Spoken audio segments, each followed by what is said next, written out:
welcome to Reco12 Afro-Euro Timezone. So happy to see new people on here. My name is Karen A. from Jerusalem, and I'm grateful and recovering member of this and other fellowships. I'm very blessed to be the host of this podcast in the Afro-Euro Timezone.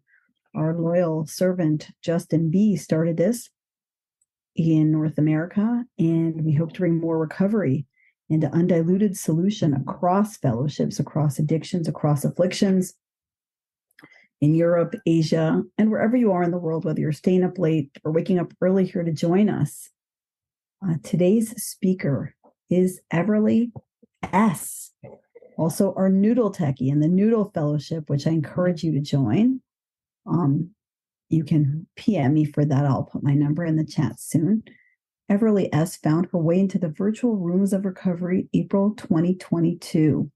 Her first experience was as an adult child of alcoholics and dysfunctional families, also known as ACOA, or in her case, ACOA and D. And she was seeking help for those around her who had done harm to her, pointing the finger at others. Little did she know, in trying to figure that one out, that she would soon start her own path to taking responsibility and connection with her own higher power, launched in a totally different direction. I know Evarleigh S. personally. She's amazing, a special friend to me, and she supports others. She works with other sponsees in these rooms. If you need help, reach out to her. She's active. She can either help you herself or connect you to the appropriate person. A fellow from Sweden contacted Evarleigh and spoke to her about the undiluted version of the big book, the undiluted solution. And she had a radical experience there and began a fellowship with a family in the Spiritual Gangsters, now the Noodle Group, and I'm sure other recovery paths that I don't know. I know just a very little about her. Anyway, she began working with a sponsor, working the big book, and dealing with all kinds of things internally and externally. Today, she lives one day at a time, and I'll let her share about her own experience with you, because that'll be more powerful than anything I can say. Evarleigh is immensely appreciative to be part of Nikki M's Noodle with Nikki WhatsApp group. She's our official Noodle Techie, and she's a grateful member of this family. Evarleigh, we're going to introduce you in a sec. I'm just going to share about the Reco12 family. We have this meeting once every 2 weeks at 9 a.m. General Mountain Time, 11 a.m. Israel time, where I am.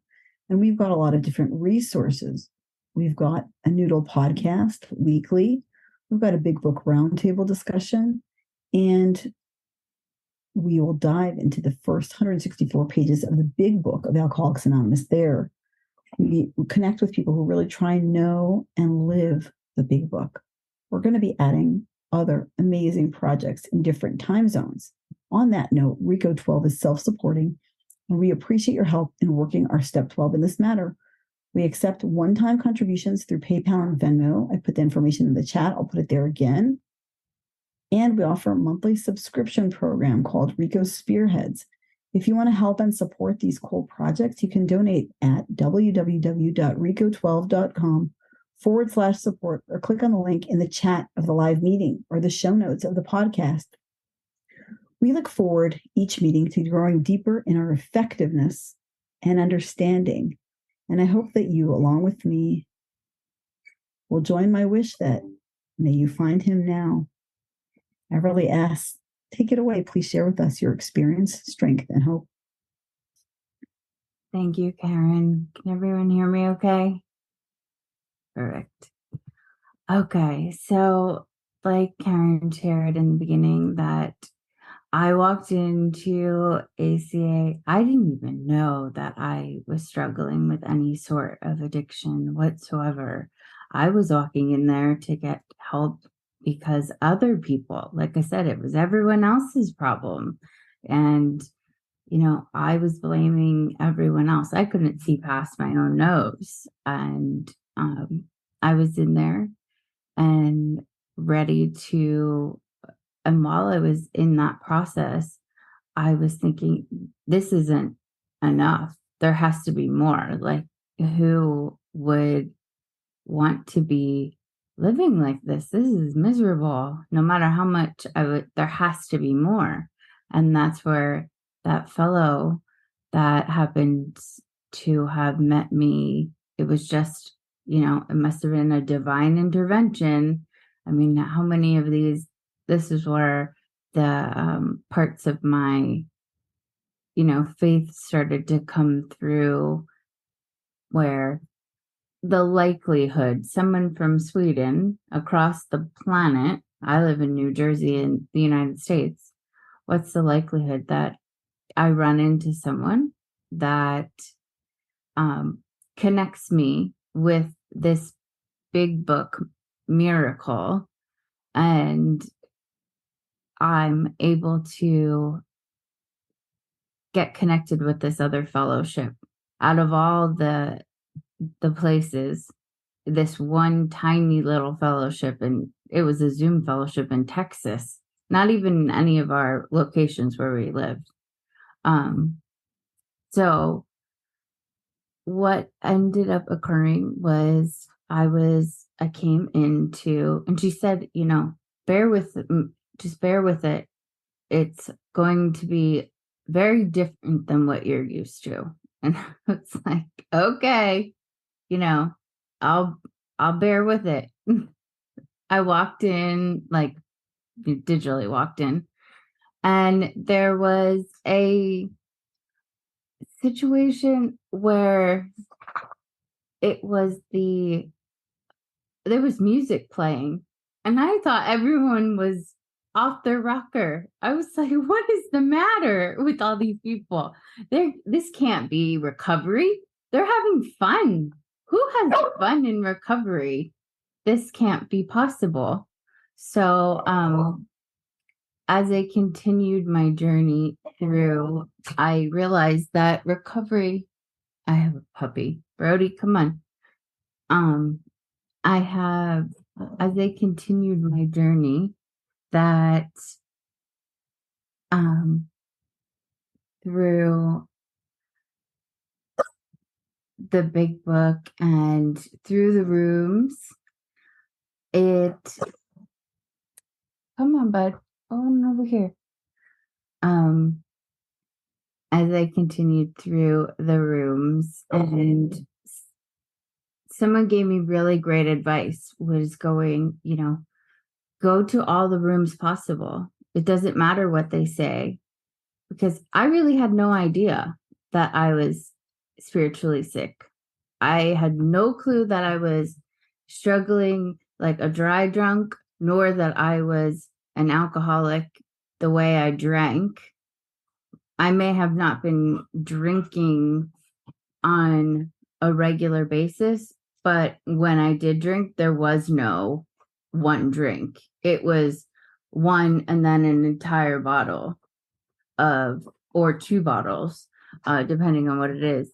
So it was not just drinking, it was many more things. Pretty much anything I could turn into an addictive behavior, where there was food involved. There was all of that came to where I got to the point, my heaviest, I was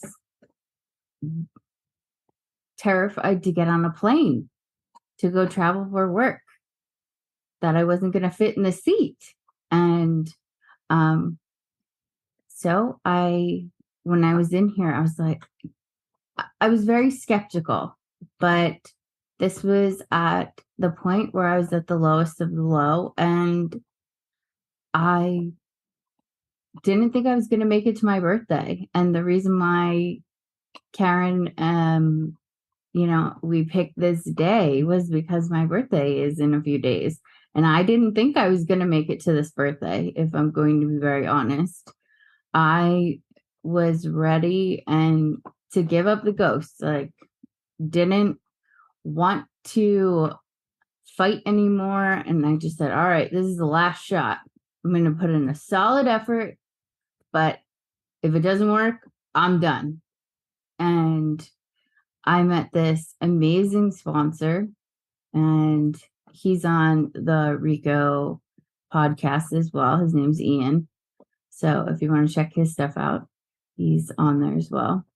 And he was absolutely amazing, where we went through the steps, and my liar was so ingrained in me throughout this process.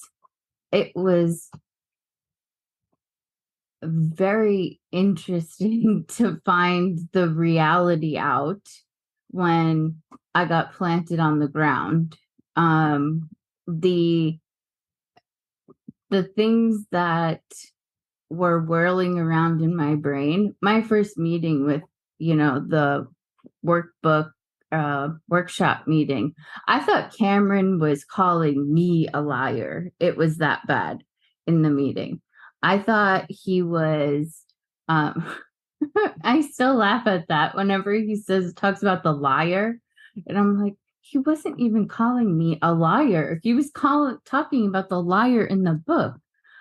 And so there talks about that, and I had this furious anger that I never in a million years, between the anger,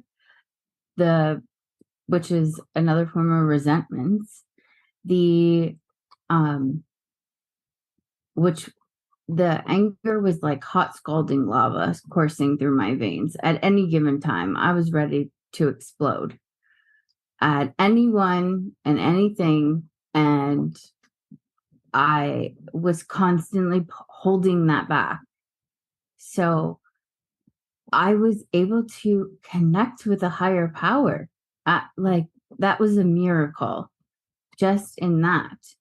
And remove all these fears, remove all these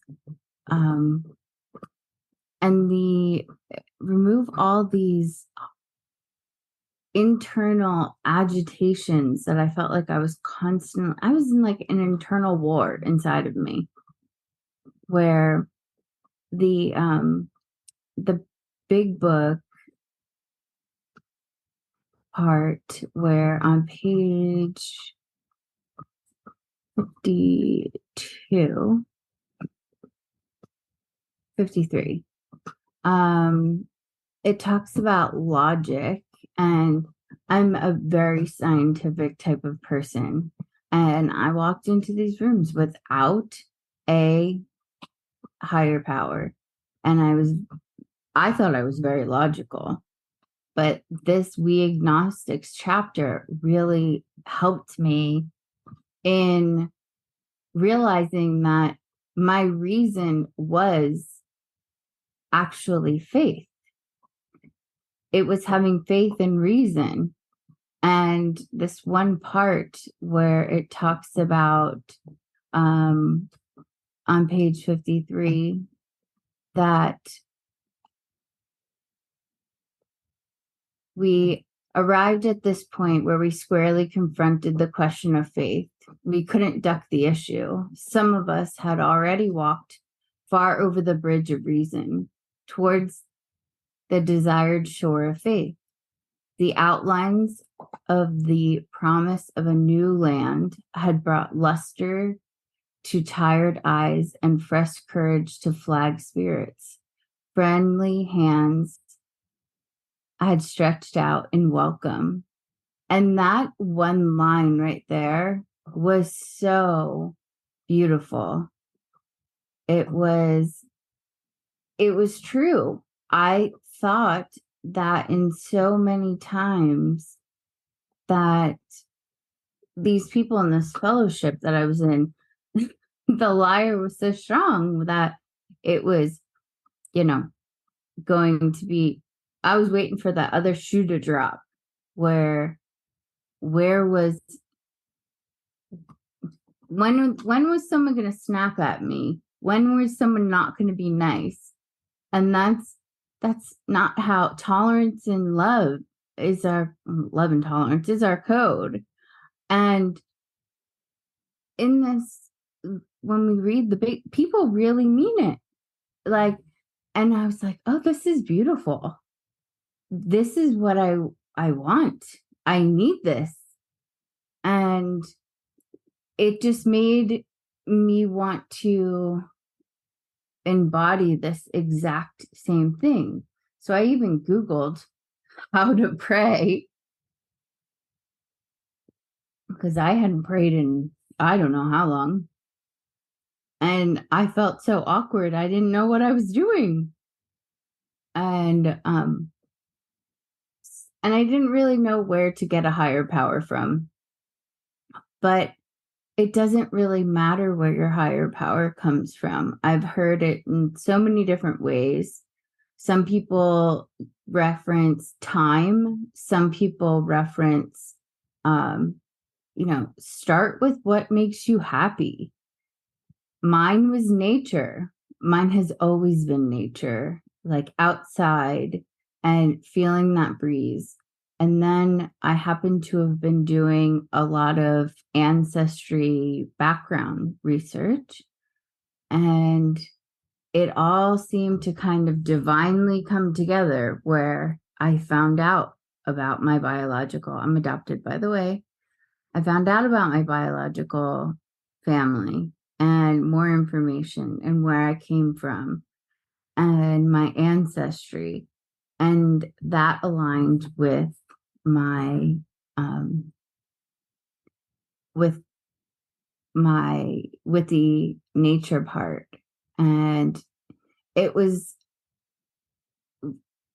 immense gratitude.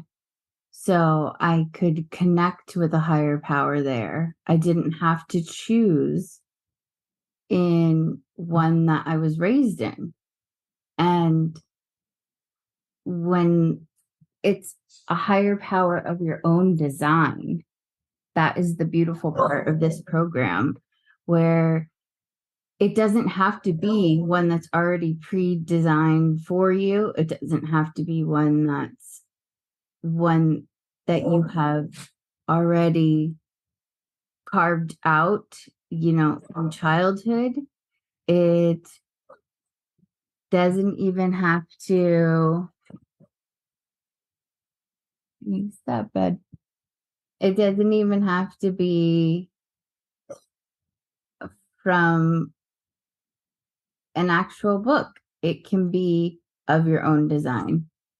So, like I said, someone said, I remember it in a meeting, someone said time, or I remember another person said their higher power was a woman. And I thought that was so beautiful. So the big book really, I've had a lot of conversations about it, and I realized that this chapter is probably my favorite one, the We Agnostics. Because it talks about even the Wright brothers. It was thought that they could never fly. And it's how logic comes in, and we examine our senses and draw conclusions, but that's not always accurate. Our liar plays tricks on us in our head.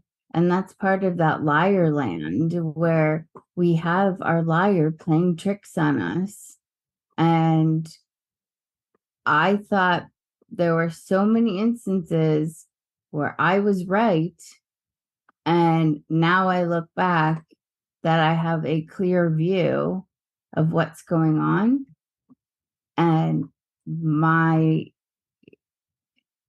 situation, I know now, is not, I was not in the right at the time.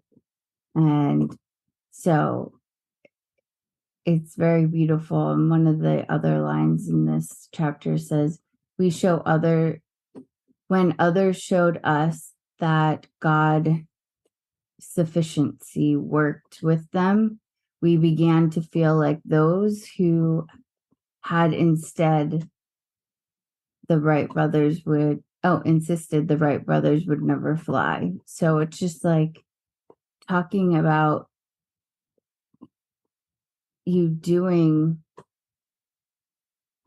that part that it's like proof in your own faith. And faith is and reason come hand in hand. You can't have one without the other.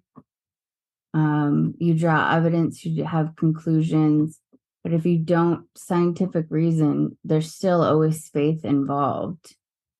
And that's part of the experience. So even if someone says that they, are struggling with this, and you're struggling with finding your higher power, just keep going through it. It's okay. It'll come. Just be patient. It'll open up. So I really do. We stop doubting the universe, the power of God. Our ideas did not work, but the God idea did. And that is always, I never thought in a million years that I would be loving, talking about God, talking about my higher power, using that, praying.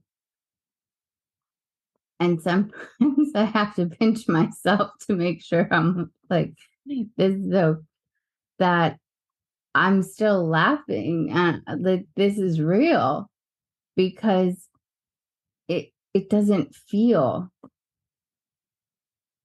accurate. It doesn't feel like it's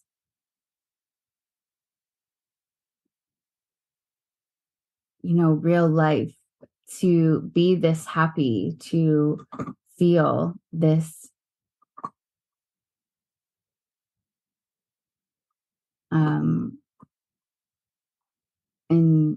enjoyed like enjoying life, where it's almost surreal how far I've gone in 1 year.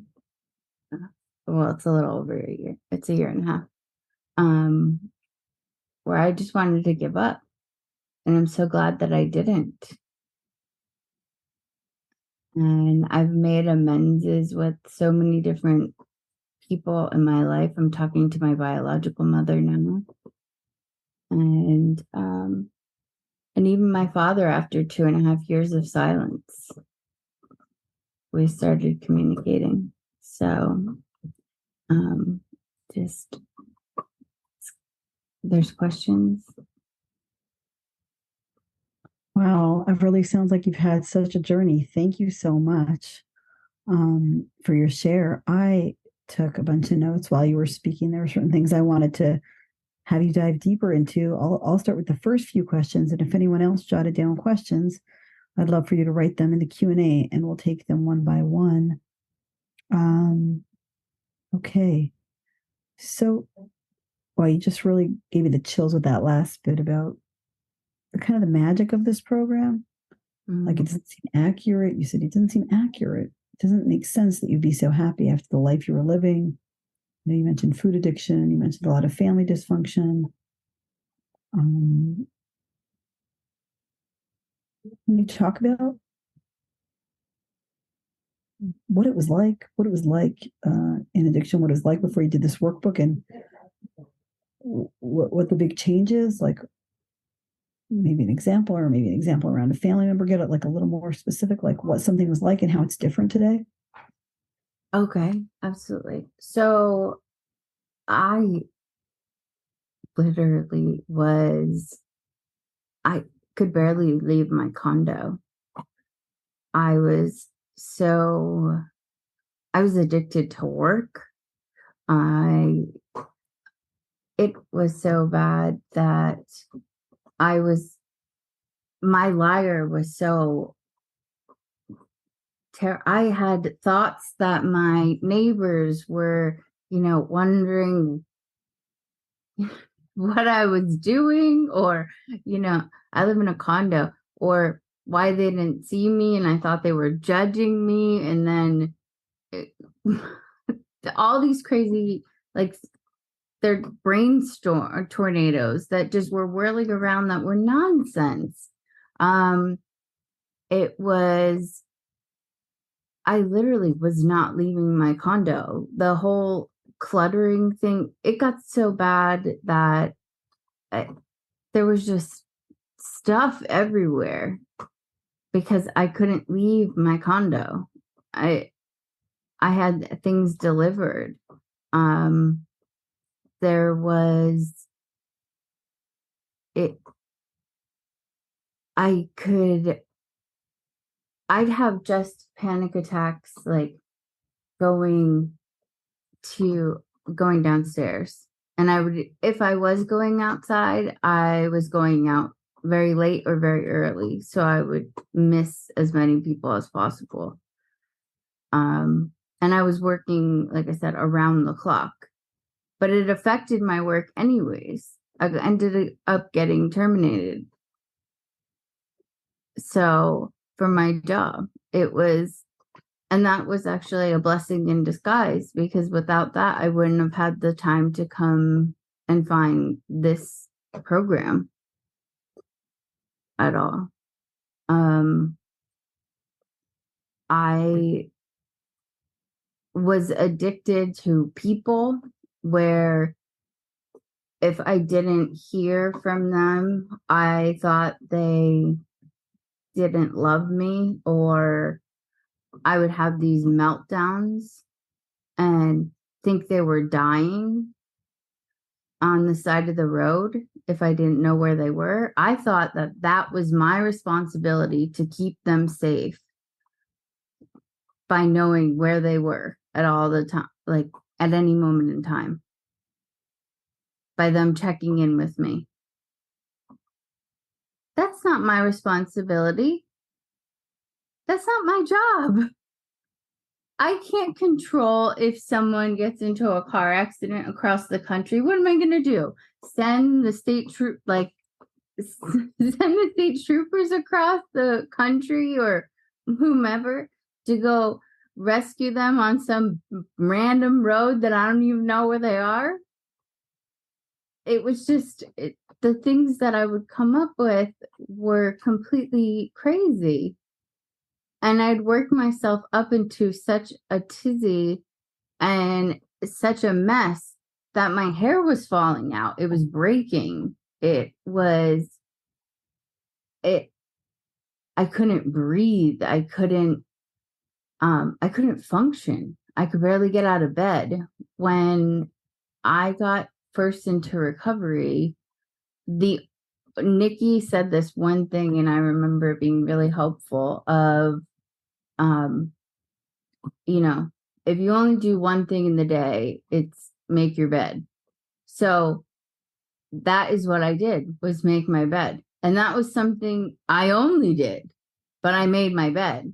It could have been right before I got into bed, but I still made my bed, and I still do make my bed. It's just I could barely be in my own skin. So it wasn't just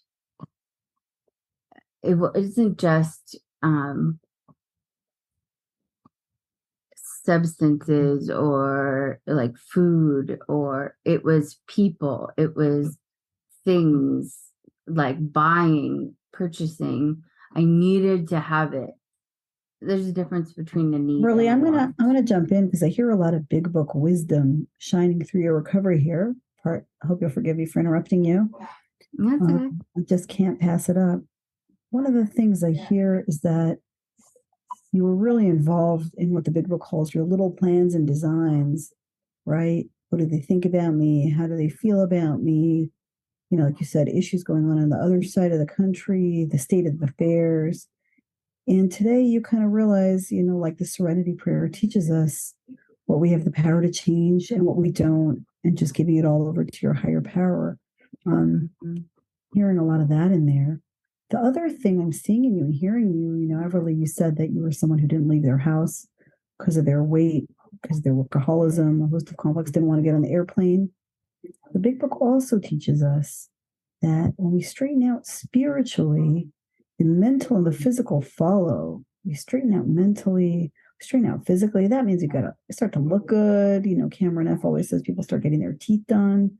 They go back to school, get a new Well, wardrobe. I've lost about, I think, 65 pounds or so far. And if it wasn't for this program, I wouldn't have been able to spend a week with my grandfather when he was in This the is an OA. hospital. You're an OA? No, Just with God. it's just with God. I have never been in an OA meeting. This is a super important point. I want all the people here who are on the podcast to know the fellowship that both I and Evarleigh are a part of consists of connecting to God, God of your understanding, and serving others. See, she's not doing OA. She's not doing grace. She's not, if I heard correctly, not committing her food. She's not weighing and measuring. She's just living, asking God for the next right thought or action. And with that, she lost 65 pounds. How is that, a testimonial for recovery? When we straighten out spiritually, the physical and mental follow. She's got a scale to sign on that, right? To sign on the dotted line. Say more about that. Well, that urge to binge, and that even the urge, all those urges, like the binge to act out, to drink, to use in whatever form, those are just symptoms of the underlying malady that we go in. And in our fellowship that we have, we go in and we go through that fourth step. And that was really the cleaning out process of a lot of it, where I was holding, that was all the volcanic anger that I was holding on to. That's what I was trying to stuff down this whole time. And I have the tools now to be able to handle those particular emotions. And I have a support system and service when I'm ever feeling out of whack, or I know I need to pick up the phone, or whenever someone calls me, I always pick up the phone. It doesn't matter if I feel like it. You do things whether you feel like it. I feel like I'm Nikki right now. You do it whether you feel like it or you don't. Well, right, because doing what you felt like got you in a pickle, right? Doing what we feel like our relatives are doing, they feel like the spiritually sick world out there does what they feel like. They yell what they feel, they say what they feel, they text what they feel, and there's a, and there's a Right. great of hurt people behind And them. pausing is extremely important. When I was not pausing, it was the first thing that was flying out of my mouth, and it was hurtful, and it wasn't getting me anywhere. I realized after the fact, after I went through this whole process, I had a reflective thought where it doesn't matter how big my finger is that I can poke and point and, say these terrible things. There's no way to prove the argument. So what am I sitting there and jabbing back at for? To make someone feel bad? Does that get me anywhere? No. Does it make me have a lot of paperwork to do? Yes. Do I really want to do that? No. So let's go pray on it and walk away. And that's how I'm much happier that way. I don't want to hurt my mom. I don't want to hurt anyone. And you don't want to hurt your serenity either. Like you said, it's a lot of paperwork. It's a lot of headache. Exactly. Is it worth your serenity, right? We make that cost benefit analysis. You're a working woman. I'm a working woman. We make that cost benefit analysis as me yelling at my mother, my father, my daughter, my coworker. Is it worth it? Nope. And see, Everleigh's younger than I am. I'm so proud of you because you're raising the bar. I'm close to Nikki's age. She's my big sister by drop. Well, you're raising the bar because this is a progressive disease. We get worse, never better. I don't want you to hit your 40s having a whole slew of new traumas and dramas under your belt. Life will dish what life dishes, but if you can maintain your serenity and work with others, I'm just so happy for you. And I'd actually like you to speak about your work with others because you are a great example of a service junkie. How did you make that switch from being selfishness? Like you said, you thought Cameron was talking about you, 222 people on a meeting. And when he said liar, you're like, oh my gosh, he called me out on the carpet in front of all these people. Like you went from being all about you. Sure, Cameron is talking about you to working with others all day long. Can you tell me how you made that switch and about your work with others, what it involves, how it is for you, what that's like, what that's done for you in your own recovery? So, I think it really has to do with the examples that I spent time with within the fellowship. I stayed in the middle of the herd. That's a saying that we have. So, not sitting on the outskirts and just looking in with my, binoculars and peering in. I got involved. I reached out to Kimia for service, but the way I saw that it was helpful was their fellows. And my sponsor, and I had a previous sponsor that I worked with, and nothing happened. It was a switch change up due to scheduling and stuff. So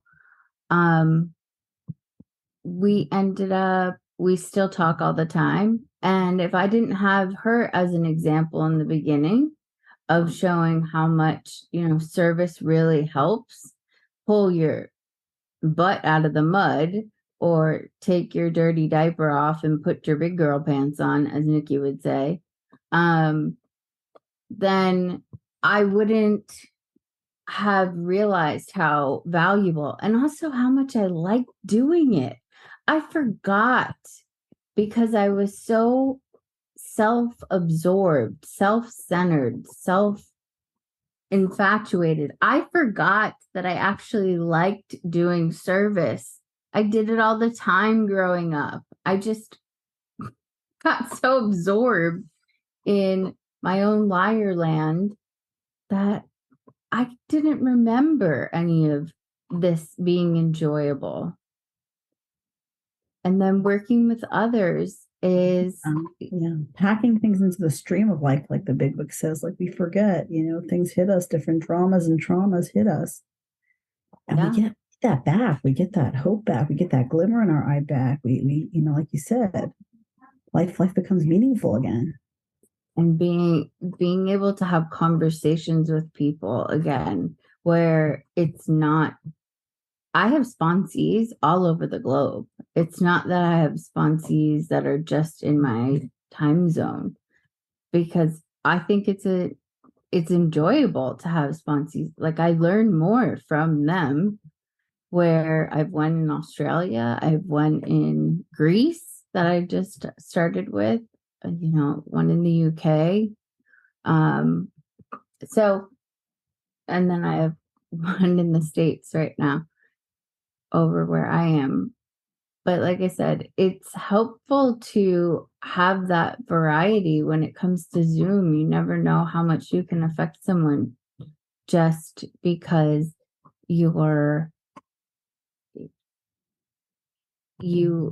can connect with them online now and have that ability. It's super helpful. And it's wonderful to have that, that type of fellowship that's so deep and wide, where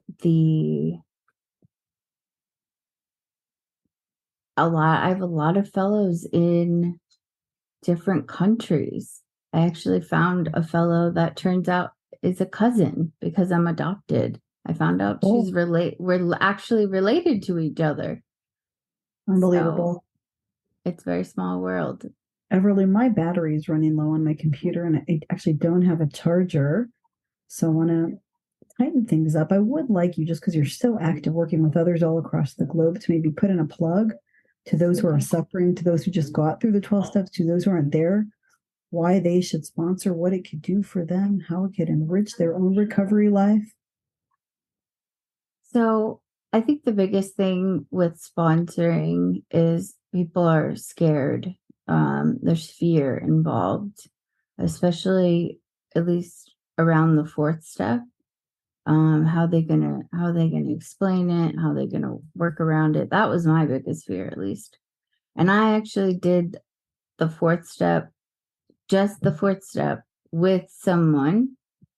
And if you're not sponsoring and you're not passing along this message, then it's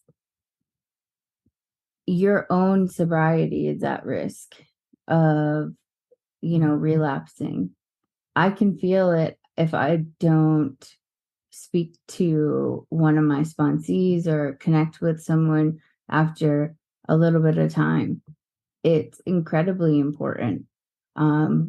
You're putting like little reassurances in your sobriety bank of keeping yourself on task, because every time you go through that big book, every time you go through the workbook, you are relearning and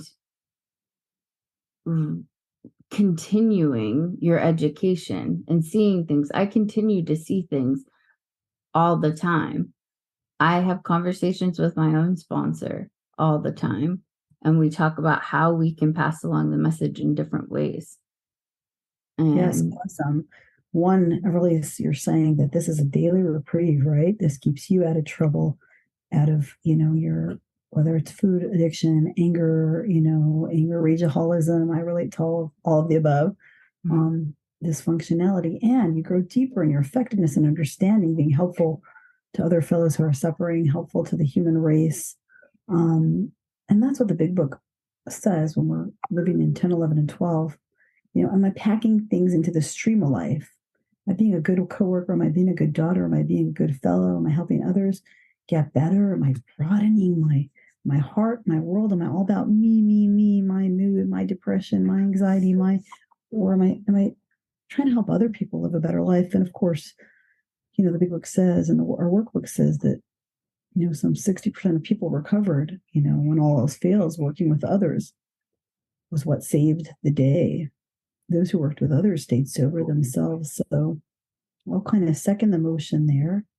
And just because my battery's running low and I don't want us to get cut off abruptly, Everleigh, thank you so much for all that you shared about the magic, about getting healthy, about connecting to your family, about making peace with your own ancestry and your own life. And thank you for sharing about working with others. Can you take us out with your own personal prayer? Absolutely. So this one is just it's a slight variation of the Serenity Prayer. Grant me the power of water to accept what I cannot change, the power of fire for the energy and courage to change the things I can, the power of wind for the ability to know the difference. Grant me the power of earth for the strength to know and walk my path. Thank you, ancestral guardians, for all you've given. Thank you for standing beside me, behind me, before me, in present and all the times to come. And Brody says, Really? Amen. Amen. Thank you so much for your service Thank you for all that you do. And you all can find me or Everleigh in our Reco12 family. Have a beautiful day, everyone, and go be great.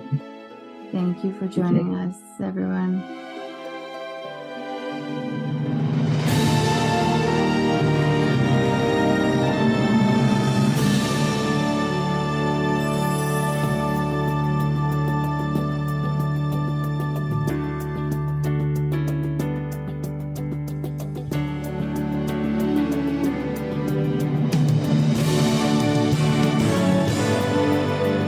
Standing still a moment, carving out this time, reflecting on the landscape of this life of mine.